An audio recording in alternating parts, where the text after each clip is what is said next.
Hello everyone, I, 39M, work as a receptionist in a hotel and am married to my wife Jessica, 34F, who is a nurse in a hospital. We have been married for 12 years and have a 10-year-old son. Our married life was simple and normal, just like every normal person has. Though financially we suffered a lot and had great difficulty meeting the ends, somehow, we managed to do it. Jessica was a great partner and mother. She's a hard-working woman and took half of the responsibility, which made it less difficult for both of us. I didn't make much money as a receptionist. So, I had to do extra work in the food hub, so we were hardly present at the same time, but we cherished weekends a lot. Our son, Robert, used to spend his daytime with his grandparents, and in the evening we both take him home at 9 usually, but sometimes during Jessica's overnight stay, Robert stays the night at his grandparents'. Our marriage was going smoothly, and things were just normal, with a mixture of peace and stress. However, I was grateful to have a partner like Jessica who never left my side in times of adversity and helped me through. We both were absent parents and that really made me feel sad, but at the end of the day, it was for our own good. But things got weird and took a bad turn on the day she came back from her friend's wedding. It wasn't just a normal wedding, but a luxurious 5-day event. I was also invited to the wedding, but due to my workload, I refused to go and stayed back. I also skipped it so I could save money. After she came back from the wedding, she was unusually quiet. I asked her if she was fine, and she got irritated by me, so I let her settle in the comfort space and gave her time. However, it started to trouble me more when she turned cold toward me. Not only did she become quiet, but she became irritated at me, but she was not telling me at all what was bothering her. After a week, she finally burst out of her frustration. At the dinner table, I casually asked her which movie she wanted to see tonight.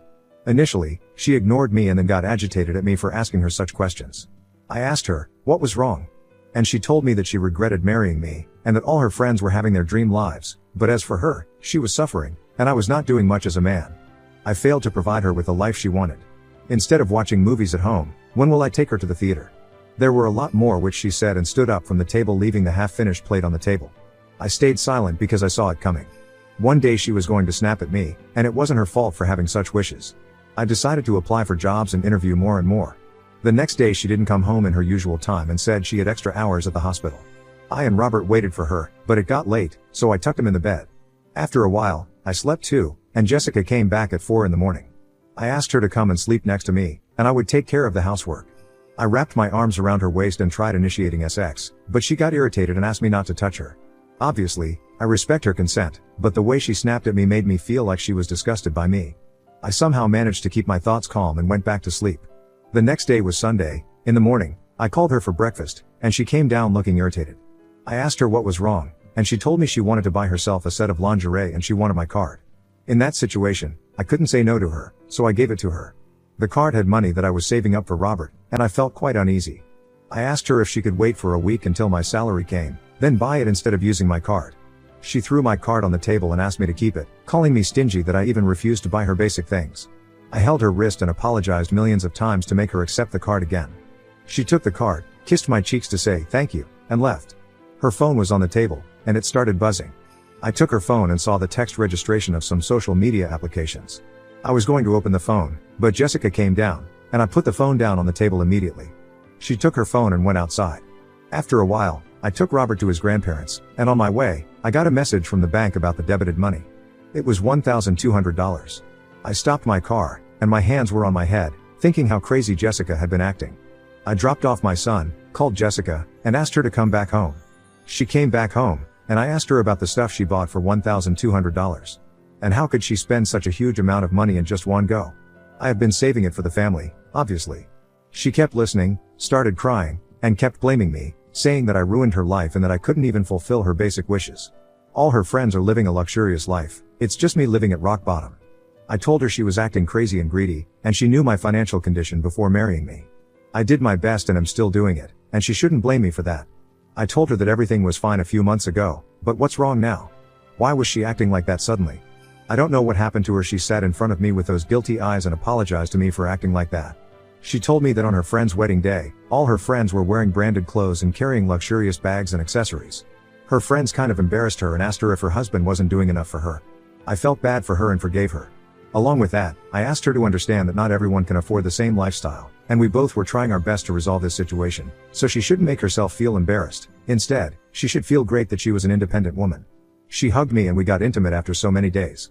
I was happy and satisfied with the ups and downs because that's what makes the relationship more transparent and worth it, but soon it went down again. Again, her phone started buzzing with text messages from some app, but from the locked screen I wasn't able to see which app it was. I was going to open the phone, but the password was incorrect. At first, I didn't mind and asked her for the password and told her about the text.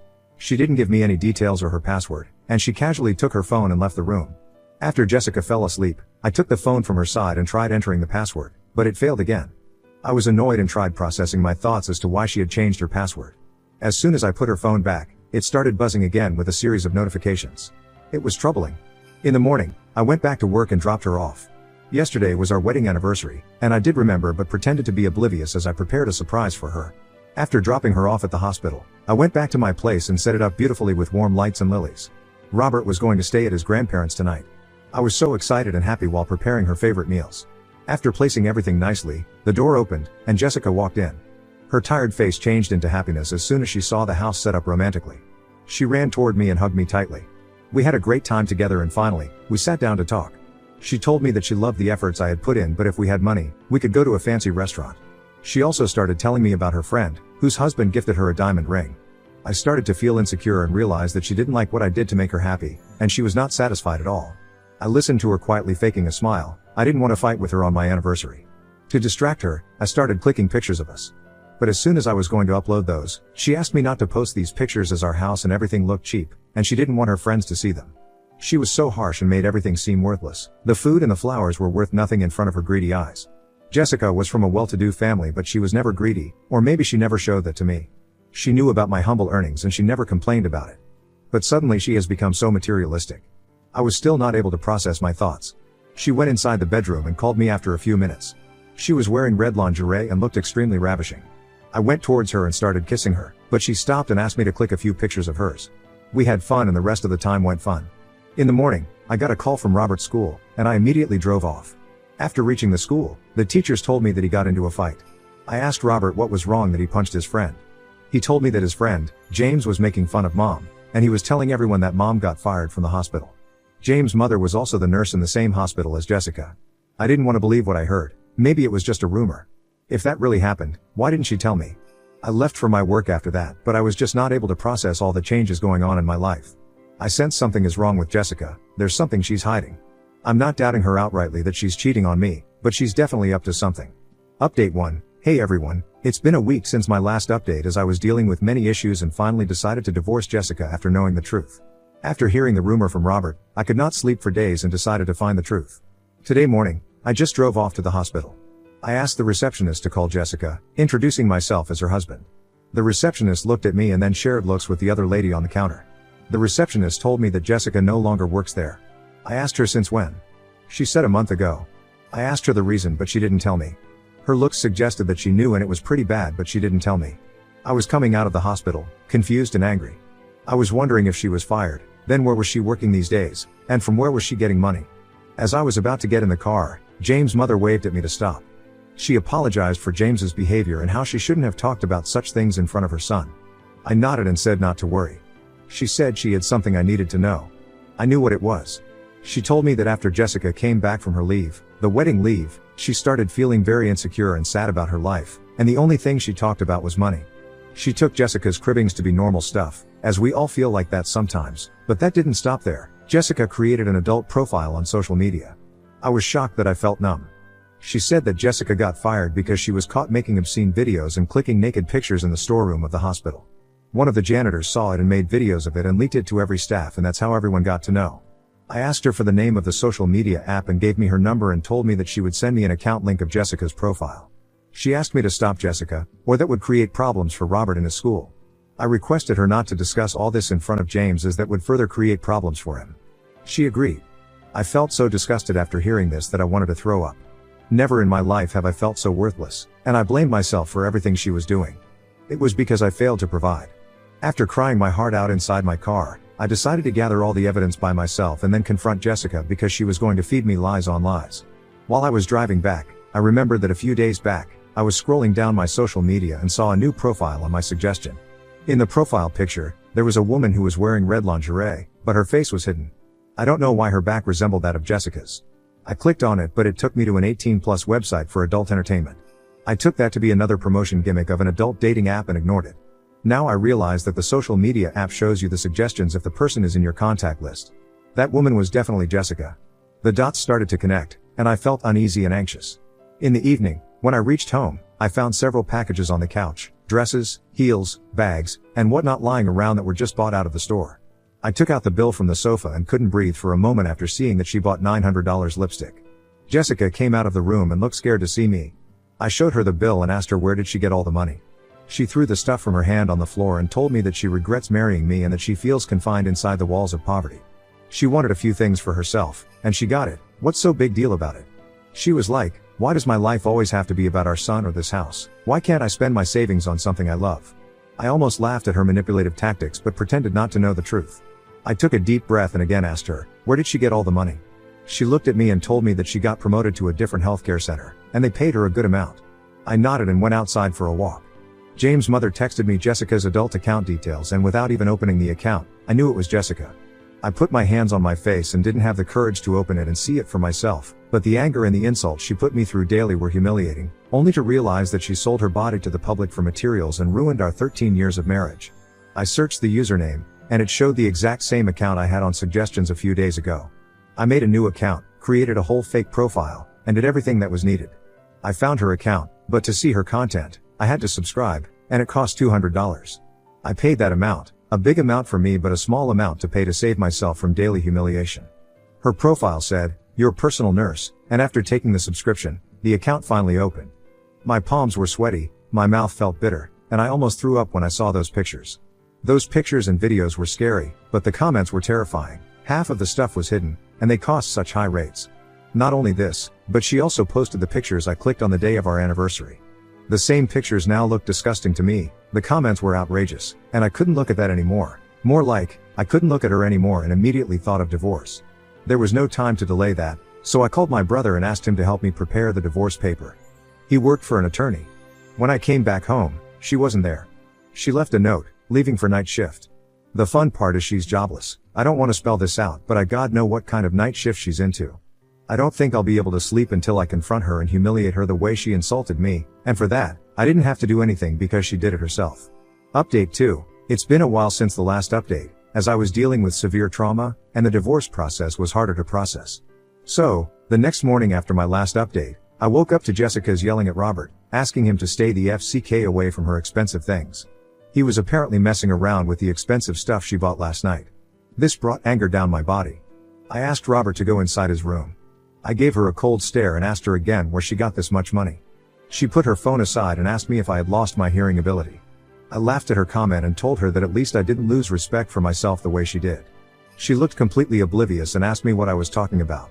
I told her to continue with your personal nurse business, and that the divorce papers would reach her soon. She understood where I was coming from. It was her username on the adult website. She sat on the sofa and felt ashamed. I told her not to feel ashamed or regret this after getting caught because it was her own choice. She started crying and saying that she couldn't take all the insults she went through in front of her friends and cousins when they showed off their luxurious hole. She was leading a mediocre lifestyle, so she took that path and bought herself the expensive stuff. I yelled at her that a modest lifestyle is still much better than showing your naked body to the world, and if she still wanted to pursue that, she should have told me. I know it's her body and her choice BS, but she need not keep me in the dark and would have done that openly. I told her that I knew why she got fired from the hospital and that my innocent boy had to suffer the bullies in his school because of her fantasy and greed. Her body language suggested she had no remorse. It felt like she was going to continue doing this after our divorce, and every tear was just an act of being caught and not guilty of what she had been doing. She said we could figure out a middle ground and I couldn't take our son away from her. I told her that it was impossible to spend my life with someone who could show her nudity and nakedness in front of the whole world just for the sake of easy money. I know she didn't care about our son at all. I asked her if she had any idea how humiliating it was going to be for Robert when he got to know from his friends or people around him that his mother sold her nudes for a living. Have you thought of the consequences we are going to face because of your greed? She remained silent and then started arguing, saying that it was partially my fault and that she had no choice. I told her she clearly had a choice and she chose to be a WHRE instead of being broke. Her face disgusted me and I left the house with Robert for my parents. I worked overtime and did as many jobs as I could for her and my son, and still, she was an ungrateful, disgusting, immoral BTCH, and I could never accept such a person back in my life. I've been living with my parents for the last 1 week. Jessica didn't try to contact me or our son. The divorce paper is supposed to come in the next few days and I want this to be over as soon as possible. Update 3. Hello everyone, I finally got rid of my ex-wife from my life. Phew. It took days for the divorce papers to reach her. During the divorce process, Jessica and her parents filed a case against me for complete custody of Robert. I had almost lost the case. They made me look poor and unavailable father who never did anything for my son. Like I said, her parents are well off and they claimed that I won't be able to provide a good life for Robert. And that's when I made them ask her about her job and if she is a suitable guardian for a 10-year-old. Obviously, I cannot leave the custody of my son to Jessica's parents. I told the judges and showed the proof of her immoral acts and how her reputation will take a toll on Robert's mental health and social value. I don't want my son to go through bullying. And that's how I got the complete custody of him. Robert himself was not attached to her mother, but I did allow her to meet him whenever she wanted. Jessica's parents and her siblings blamed me for her actions. They said that she chose that path because I couldn't give her the life she deserved. They never wanted Jessica to marry me and this whole scenario gave them another opportunity to make fun of me. The joke is on them actually if they really can see. Anyway, I don't give a SHT about anyone now. I'm just happy to have a peaceful life with my son. I lost a fortune going through this but it was worth it. As for her, I heard she is still there on that adult site, selling her nudes to make money. Thankfully, I didn't forgive her and dodged a bullet.